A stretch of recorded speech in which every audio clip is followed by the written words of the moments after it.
press conference. I'm sorry, in San Francisco, California, he held a press conference where he called on a national redistricting plan. Basically, wants to make sure that there's equitable representation at the federal level because of the Texas gerrymandering process that's taking place. Basically, Donald Trump wants 5 more congressional seats, and they're going to redistrict, basically reassign voters to different congressional districts in a way that will enhance the Republican Party's ability to have congressional representatives at the federal level. This will essentially artificially inflate the number of representatives from that state. On the flip side, California says if that process is legal, we'll go ahead and do the same thing and put this on the state ballot. So it's a tit for tat. And it seems like Governor Newsom is the only one who's willing to respond in a way that is more decisive than, say, the Chuck Schumer and Nancy Pelosi approach of quiet policymaking. I mean, these guys publicly engaging with the Trump administration. And I think it's a positioning of a presidential campaign in the making. Basically, Gavin Newsom is saying, hey, I'm here. If you guys want a real anti-Trump, if you guys want somebody who's going to rally the troops behind a national and left-leaning coalition and use California's success economically, politically, and socially as a template, I'm your man. And I think he has a case to make. I mean, I know there's a lot of popularity issues with respect to far-left policies that are more inclusive of the undocumented population. Obviously, that's an issue that anyone can engage with. That's an issue that there's no way in hell that you can be a Mexican origin person and not have empathy for undocumented people, all undocumented people.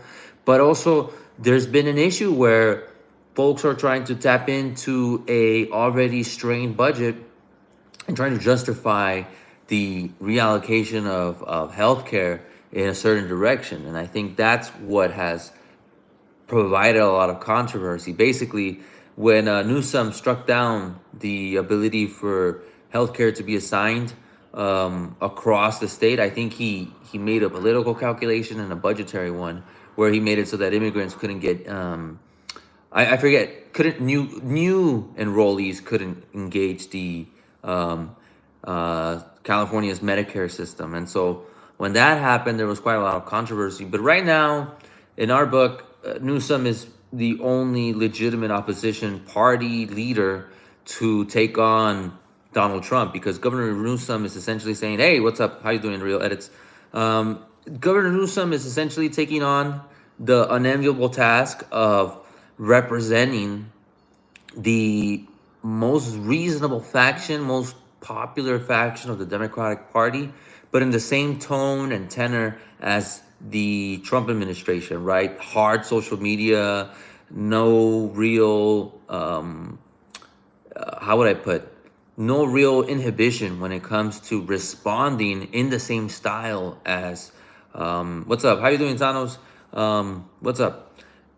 So this is a new change, right? Governor Newsom appears to be ready to strike back, if you will, at the Trump administration. He appears ready and willing to use the fight fire with fire approach. And, you know, it's okay to have an opinion on Newsom, on Trump, but the way I see it is this is the tone for the 2028 presidential election. Essentially, Newsom is saying there's enough people who were even dissatisfied on the first 2024 campaign with Kamala's presence on the ballot. So that means that he's making a calculation that people will welcome him as a new opposition figure.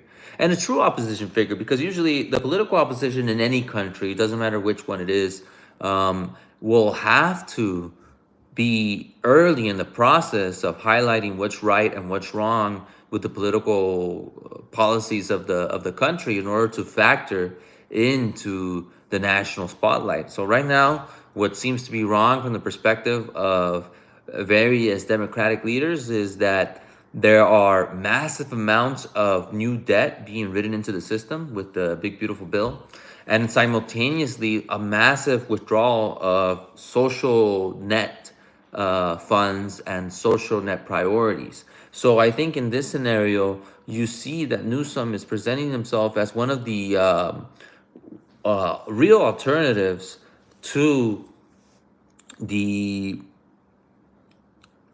usually geriatric and very limited, um, very limited opposition that exists within the within the Democratic Party.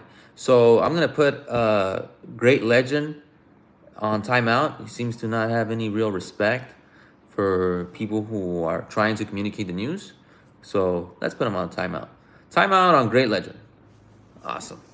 So, Governor Newsom is on a tear when it comes to opposing the policies of Donald Trump. And right now, he seems to be the only viable opposition figure for the Democratic Party. Whether you like him or not, this isn't what we're discussing at this point. What we're getting at is, hey, how you doing, Axel? Axel, how you doing? Governor Newsom is likely to be a presidential frontrunner. I don't see how else the Democratic Party pulls themselves up from the disaster of the 2024 election, whether you agree with them fielding Kamala or whether you thought Biden was the better choice. Objectively speaking, that was a total disaster. Hey, what's up, Axel? We're doing good. I hope you're doing good. So look, the Democratic Party now has to make a real choice whether they run a modern 21st century campaign with social media, public engagement, the new vernacular of the political class.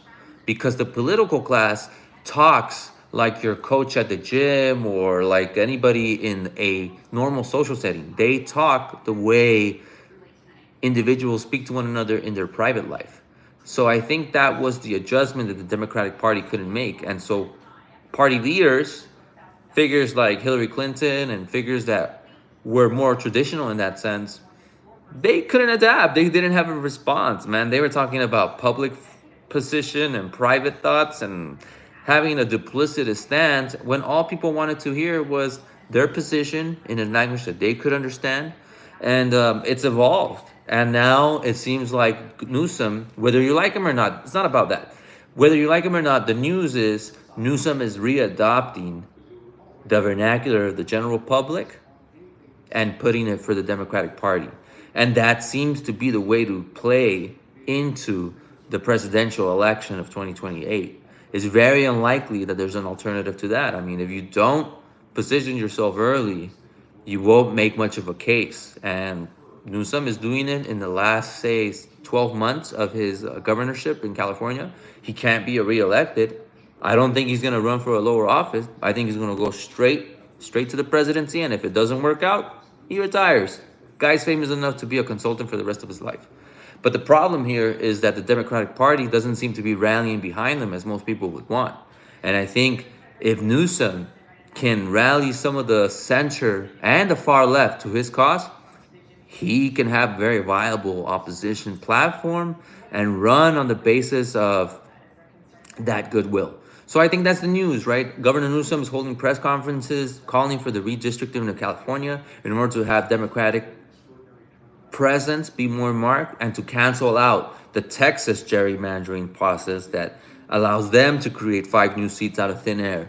And so this battle for congressional representation is going to take place across the nation, that's for sure. And right now, what we see with Governor Newsom is that he's the only real opposition figure that the Democrats have that has national favor, that has a ability to fundraise.